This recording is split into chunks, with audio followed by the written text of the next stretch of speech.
Praise అలాడ్. దేవుని పరిశుద్ధ నామానికి మహిమ కలుగునుగాక. ఈ చక్కటి అవకాశాన్ని ఇచ్చిన దేవాతి దేవుడికి ప్రత్యేకమైనటువంటి వందనాలు తెలియజేస్తూ ఉంటున్నాను. ఈ సందర్భంలో పరిశుద్ధ గ్రంథములో నుండి ఒక లేఖన భాగాన్ని మనం చూసుకుందాం. మొదటి సమూయేలు గ్రంథము 18వ అధ్యాయము 1-2 వచనాలను చూసినట్లయితే, మొదటి సమూయేలు గ్రంథము 18వ అధ్యాయము 1-2 వచనాలను చూద్దాం. దావీదు సౌలుతో మాటలాడుట చాలించినప్పుడు యోనాతాను హృదయము దావీదు హృదయముతో కలిసిపోయెను. యోనాతాను దావీదును తనకు ప్రాణ స్నేహితునిగా భావించుకొని అతనిని ప్రేమించెను. ఈ యొక్క వాక్యాన్ని మనము పరిశీలన చేసినట్లయితే పరిశుద్ధ గ్రంథములో దావీదు యోనాతాను స్నేహమును గురించి చక్కగా ఎంతో అద్భుతకరంగా ఈ యొక్క వాక్యము మన కొరకు తెలియచేస్తూ ఉంటుంది. ఒక వ్యక్తి జీవితంలో స్నేహితులు ఉంటే వారు ఏ విధమైనటువంటి స్నేహంగా ఉండాలి అనే విషయము దేవుడు మనకు ముందుగానే పరిశుద్ధ గ్రంథంలో కొన్ని వేల సంవత్సరముల క్రితము రాజు అయినటువంటి దావీదు తన స్నేహితుడైనటువంటి యోనాతాను వారి ఆ యొక్క జీవితంలో వారి బాండింగ్లో ఏ విధముగా కొనసాగించారు అనేది దేవుడు మనకు బయలుపరచడానికి ఈ యొక్క వాక్యాన్ని సిద్ధపరిచి ఉంచారండి. మరొకసారి వాక్యాన్ని చదివినట్టయితే, దావీదు సౌలుతో మాటలాడుట చాలించినప్పుడు యోనాతాను హృదయము దావీదు హృదయముతో కలిసిపోయెను.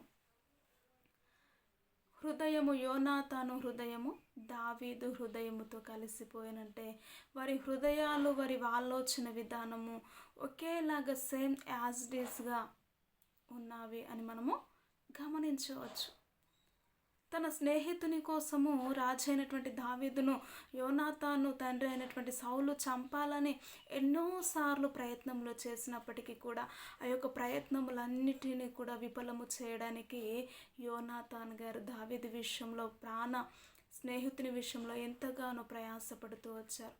తన ప్రాణాలను కాపాడడానికి అనేకమైనటువంటి రీతుల్లో కూడా దావీదును కాపాడుకుంటూ వచ్చాడండి యోనాతాన్ గారు.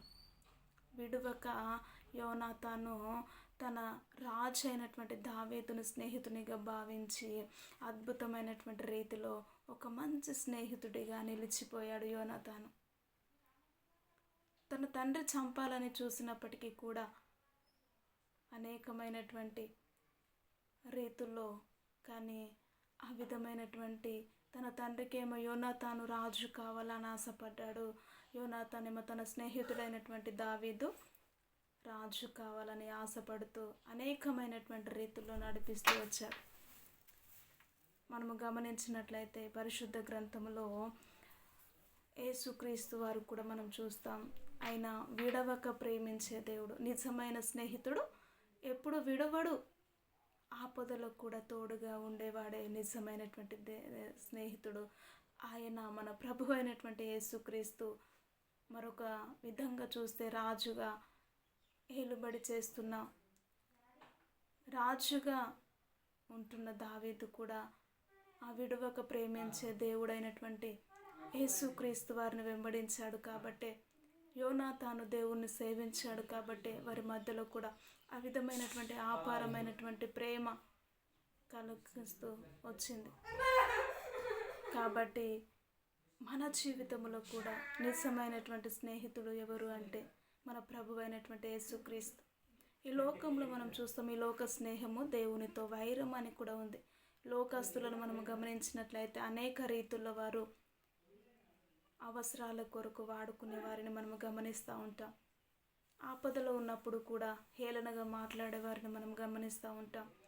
తోడు లేకుండా నిలిచే వారిని కూడా మనం చూస్తూ ఉంటాం. కాబట్టి నా దేవుడు అంటున్నాడు, మంచి సమరయుని వలె ఆపదలో కూడా నిన్ను విడువని దేవుడు ప్రభు అయినటువంటి యేసుక్రీస్తు వారే.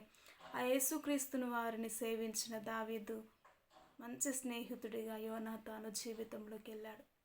మనము కూడా అలాంటి దేవుని సేవిస్తూ ఉంటున్నాము కాబట్టి ఏ ఒక్కరి విషయంలో మనము నిందలు వేయేవారిగా కాక, వారికి ఆటంకముగా ఉండేవారిగా కాదు, అపనిందలు తెచ్చేవారిగా కాక, కానీ నిజమైనటువంటి స్నేహితుని వలె ఎప్పటికీ వారి పక్షమున మనము ఉండాలి.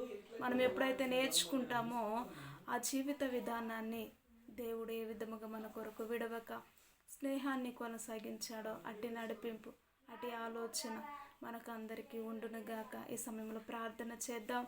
ప్రతి ఒక్కరు ఏకీభవించినట్లయితే. మహోన్నతుడా, జీవము కలిగిన దేవానికి స్తోత్రములు.